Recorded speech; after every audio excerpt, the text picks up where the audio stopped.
Hello everyone and welcome back once again in wonderful video lecture। जो आज हम बात करने वाले हैं, आज हम स्टार्ट करेंगे physics. Okay, and physics start करने में सबसे पहला चैप्टर है हमारा मोशन। ओके, तो मोशन चैप्टर एक इंपॉर्टेंट चैप्टर है। इससे क्वेश्चंस बनते हैं यूपीएससी में, यूपीएससी सीडीएस में, सीएपीएफ में और एनडीए। इनफैक्ट एफकेट में भी जब भी अगर साइंस का क्वेश्चन आता है, इससे आने के चांसेस काफी ज्यादा होते हैं।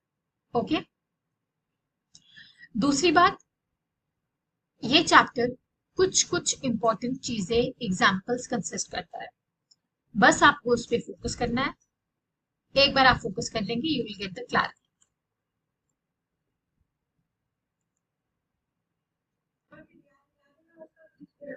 So without further ado, let's get started. So see, motion के बारे में आपको सबसे पहले बता दूं, आपको पता होगा लॉज ऑफ मोशंस, ठीक है। आपको पता होंगे उनके एग्जांपल्स, वही इंपॉर्टेंट है। डिस्क्राइबिंग मोशन, मोशन में देखो क्या होता है कि जब एक location of an object specifying reference point से चेंज होती है ना, तो हम कहते हैं कि ऑब्जेक्ट इज इन मोशन। कि पहले ऑब्जेक्ट यहाँ था, अब ऑब्जेक्ट यहाँ है, अब ऑब्जेक्ट यहाँ है, so object is in motion. Okay,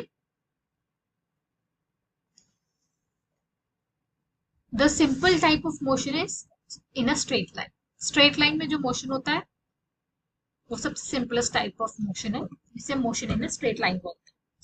motion in a straight line का आपका ग्राफ भी बनता है। तो ये जस्ट एन इंट्रोडक्शन है, ये एग्जैक्टली आपसे क्वेश्चंस में नहीं पूछा जाता। ओके, यस, दो चीजें हैं जो पूछता है एग्जामिनर। पहला है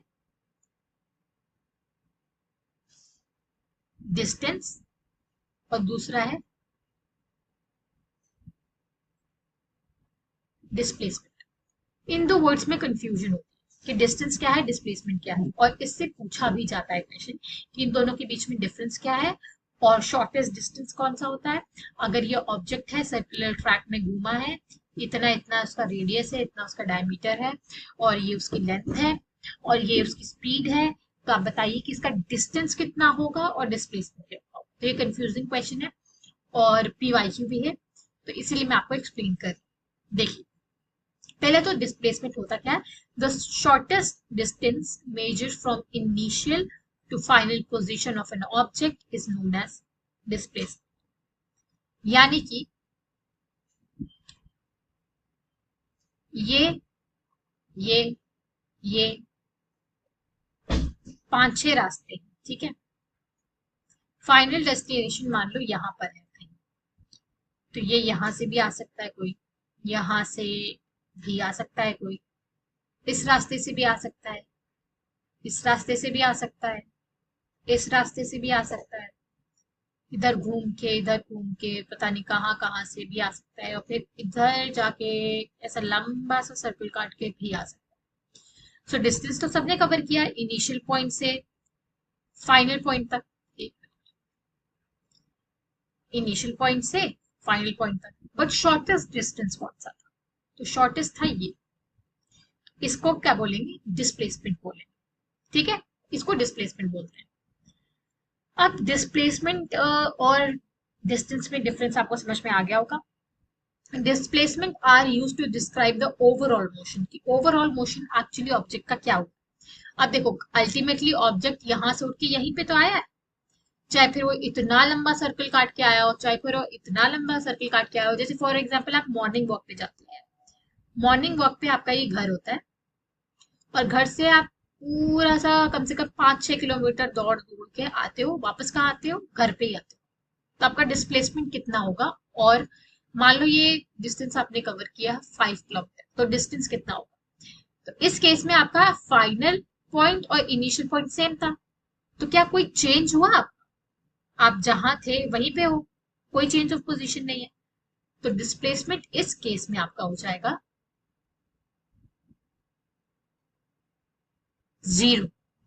यस, ये एक ट्रिक है, ट्रिकी क्वेश्चन है, इसको ध्यान से समझ लो, ठीक है।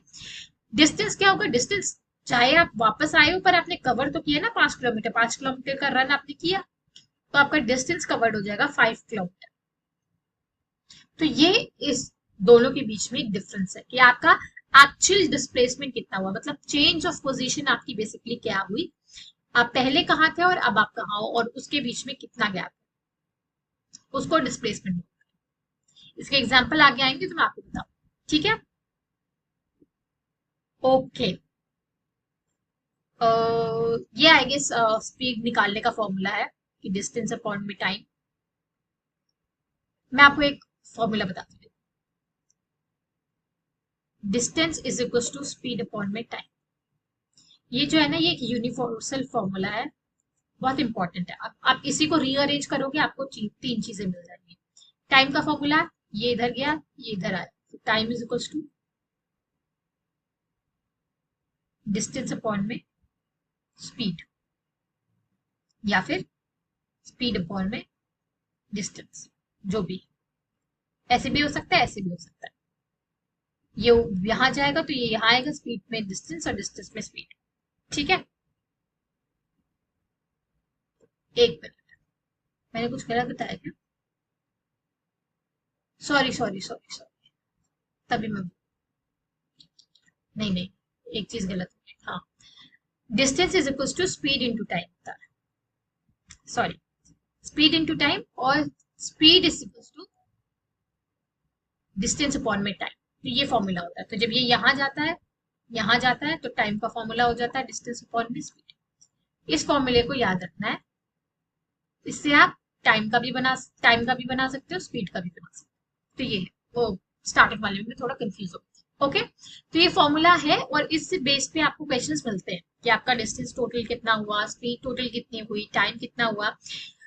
सीडीएस वाले जो मैथ्स कर रहे हैं उनको तो आता ही आता होगा, इनफैक्ट जो मैथ्स एफकेट के लिए कर रहे हैं, अगर सीडीएस में नहीं भी कर रहे, ओटीए में है सीडीएस में, तो एफकेट के लिए तो कर ही रहे होंगे, तो ये मैथ्स तो आती ही होगी आपको, okay. Measuring the rate of motion, तो उससे पहले हम पढ़ते हैं uniform motion and non uniform motion, ठीक है। तो नॉन यूनिफॉर्म और यूनिफॉर्म मोशन क्या होता है? Across motion where object cover unequal distance in equal interval of time. For example, when a car is moving on a crowded street or a person is jogging in a park, there are some instances of non-uniform motion. Basically, uniform motion का graph ऐसे चलता है, जितना time भी बढ़ रहा है distance भी बढ़ रहा है। लेकिन मान लो टाइम बढ़ रहा है खाली खाली, डिस्टेंस नहीं बढ़ रहा है, या फिर डिस्टेंस बढ़ रहा है टाइम नहीं बढ़ रहा। तो ये जो टाइप होता है ना, इसको नॉन यूनिफॉर्म बोलते हैं। इसका एग्जांपल क्या होता है कि जैसे कोई, फॉर एग्जांपल कोई पर्सन है ट्रैफिक लाइट में खड़ा है, ठीक है, ट्रैफिक लाइट रेड हो गई तो वो खड़ा है, उसका डिस्टेंस नहीं बढ़ रहा लेकिन टाइम तो बढ़ रहा है ना, आधे घंटे से अगर खड़ा है वो, तो उसका टाइम बढ़ रहा है पर डिस्टेंस नहीं बढ़ रहा।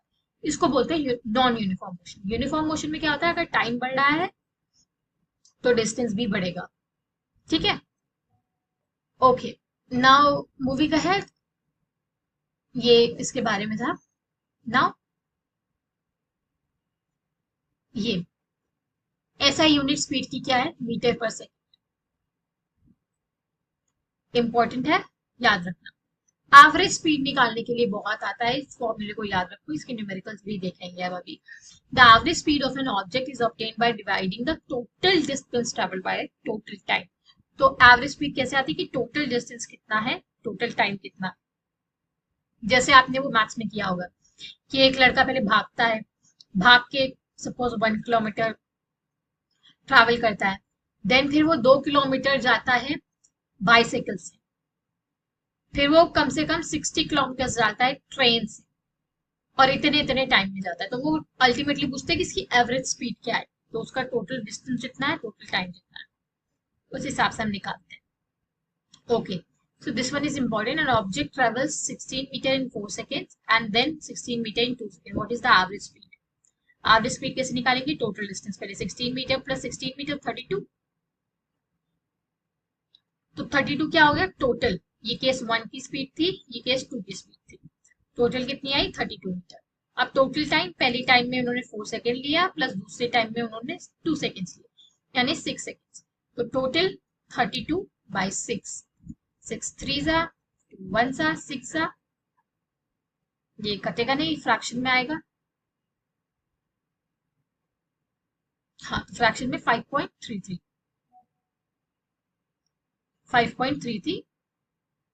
Average speed of the object. तो इस फॉर्मूले को याद रखना और न्यूमेरिकल्स भी एक बार ट्राई कर लेना। वैसे तो बहुत रेयरली सीडीएस में आजकल वो न्यूमेरिकल्स पूछते हैं, बट यू नेवर नो कि कल नेक्स्ट अटेम्प्ट से पूछने लग जाए। वेलोसिटी अच्छा क्या होती है, वेलोसिटी पीवाईक्यू है, पूछा हुआ है कि वेलोसिटी ऑफ ऑब्जेक्ट क्या होती है। तो velocity of an object is moving in a definite direction, direction नहीं है तो फिर वो वेलोसिटी नहीं। वेलोसिटी क्या है, एक वेक्टर क्वांटिटी है जिसमें डायरेक्शन भी होता है, आप इतना समझ लो, इतना ज्यादा इन डेप्थ फिजिक्स पढ़ने की जरूरत नहीं है। बट हाँ, वेलोसिटी में और स्पीड में डिफरेंस ये होता है कि वेलोसिटी एक स्पेसिफिक डायरेक्शन में होती है, स्पीड का डायरेक्शन नहीं होता है, ठीक है। वेलोसिटी वेरिएबल भी हो सकती है, यूनिफॉर्म भी हो सकती है। It can be change by changing the object speed, speed अगर चेंज हो रही है तो वेलोसिटी भी चेंज होगी। डायरेक्शन या फिर मोशन, डायरेक्शन ऑफ मोशन को चेंज कर दोगे तो भी वेलोसिटी चेंज हो जाएगी, जैसे कि मैंने बताया वेलोसिटी में डायरेक्शन होता है, ठीक है। जब एक ऑब्जेक्ट एक स्ट्रेट लाइन में एक वेरिएबल स्पीड के साथ ट्रैवल कर रहा है तो we can express the magnitude of its rate of motion in terms of average velocity. It's just a numerical. Average velocity निकालने का फॉर्मूला क्या होता है, इनिशियल वेलोसिटी कितनी थी, फाइनल वेलोसिटी कितनी थी, डिवाइडेड बाय 2। इनिशियल वेलोसिटी को हम u से रिप्रेजेंट करते हैं, फाइनल वेलोसिटी को v से।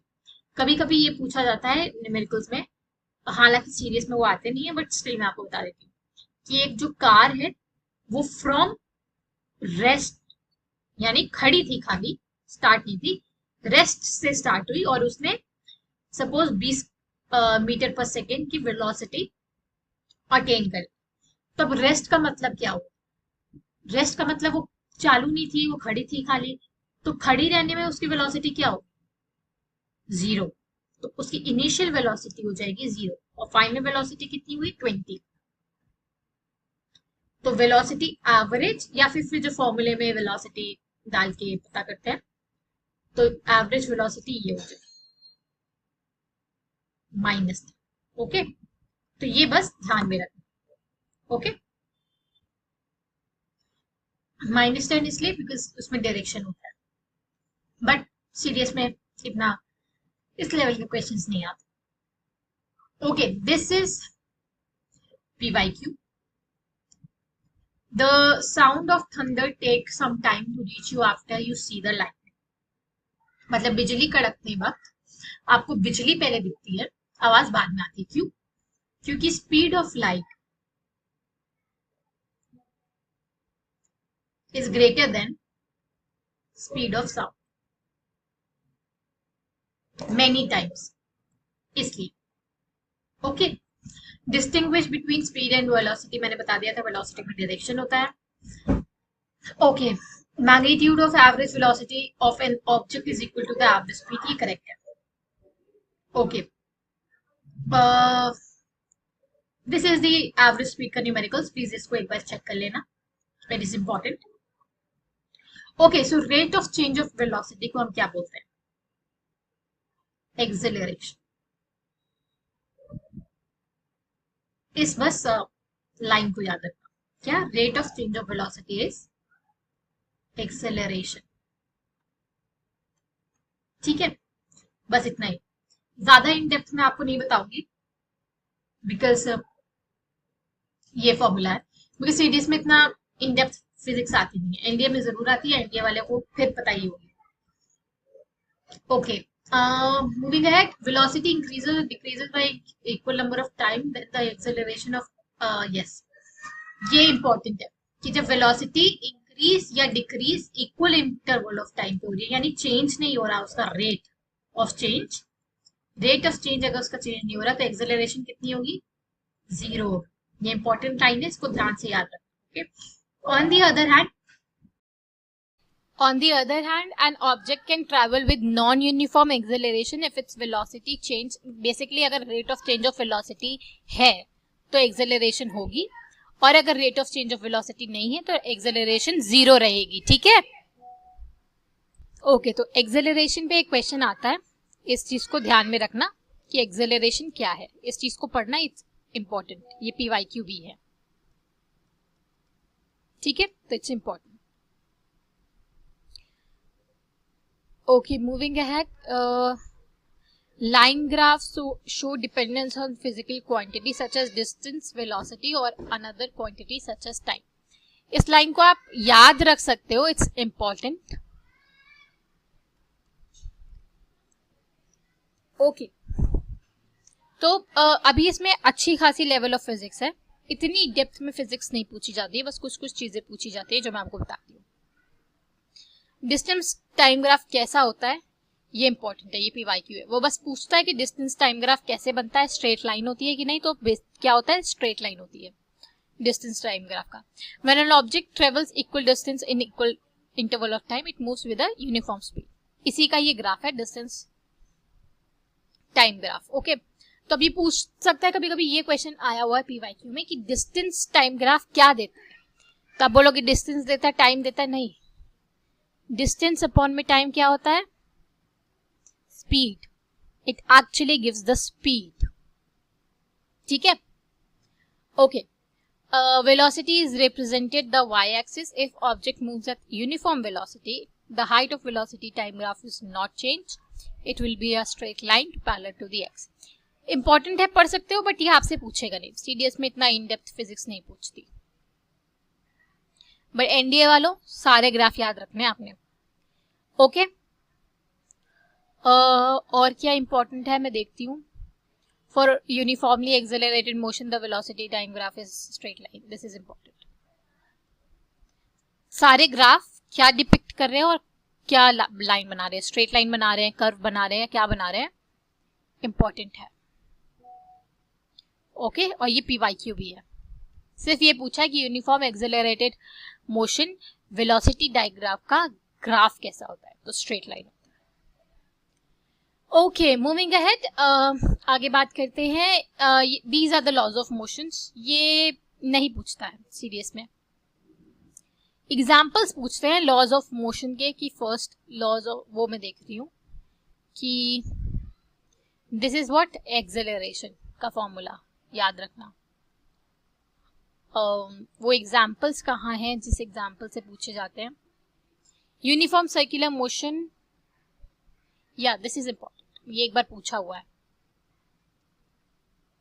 PYQ भी है, कि the change in the velocity can be the due to the changes magnitude और the direction of the motion और बोथ. किसमें, uniform acceleration, uniform circular motion में. ये वाला PYQ है, पूछा गया है कि चेंज ऑफ वेलोसिटी किसके कारण होता है, डायरेक्शन में मोशन की वजह से या मैग्नीट्यूड की वजह से होता है. सबके वजह से होता है, किसी की वजह से भी हो सकता है. Okay, so with uniform speed it is called as uniform circular motion. Uniform आपको समझ, यूनिफॉर्म इज बेसिकली कि कोई चेंज नहीं हो रहा है. 40 पे चल रहे हैं तो 40 पे ही चले जा रहे हैं. अगर 10 से एक्सेलरेशन बढ़ रही है तो 10 से ही बढ़ रही है. ऐसा नहीं हो रहा कि कभी 10 से एक्सेलरेशन बढ़ी फिर 20 से एक्सेलरेशन बढ़ गई. ठीक है, this is what uniform motion is, और यूनिफॉर्म एक्सेलरेशन और यूनिफॉर्म वेलोसिटी. ओके, तो इसमें लॉज ऑफ मोशन नहीं है, ताज्जुब की बात है.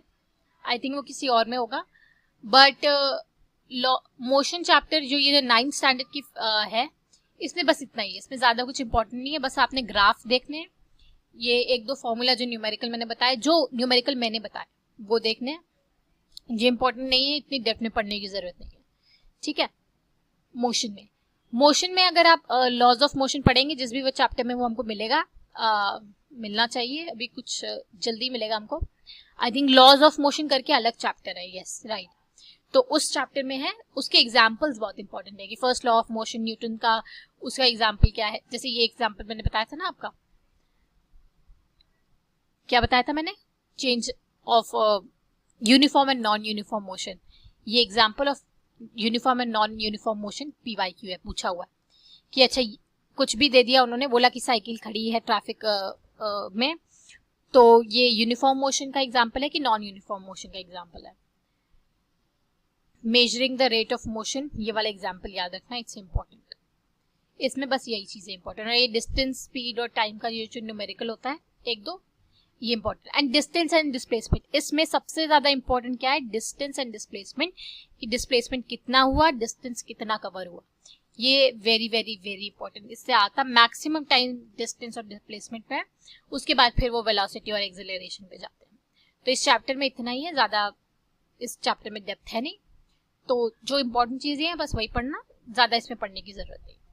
टिल देन टेक केयर, अब मिलते हैं नेक्स्ट वीडियो में।